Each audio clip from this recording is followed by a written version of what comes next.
সবাইকে বুড়ো আঙুল দেখিয়ে দুর্গার পাশে দাঁড়ালো কৌশিকী মুখার্জি। হ্যাঁ বন্ধুরা, পরিবারের সবাই যখন ভেবে নিয়েছে দুর্গা ক্ষমতার লোভে অন্ধ হয়ে গেছে, সে সমস্ত কিছু আত্মসাৎ করার জন্য উৎসব ও বৈদেহী মুখার্জির সাথে হাত মিলিয়েছে, ঠিক তখনই কৌশিকী মুখার্জি দুর্গার পাশে দাঁড়িয়ে সবাইকে চমকে দিয়েছে। কৌশিকী মুখার্জি ঘটা করে আয়োজন করে সে দুর্গার নামে সমস্ত প্রপার্টি লিখে দিচ্ছে।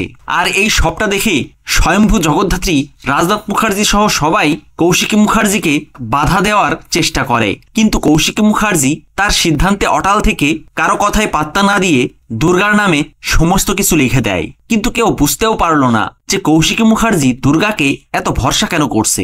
আসলে দুর্গার প্রতিটি পদক্ষেপই তো কৌশিকী মুখার্জির পরিকল্পনা মতোই হচ্ছে, আর তাই সে দুর্গার উপরে এতটা ভরসা করছে।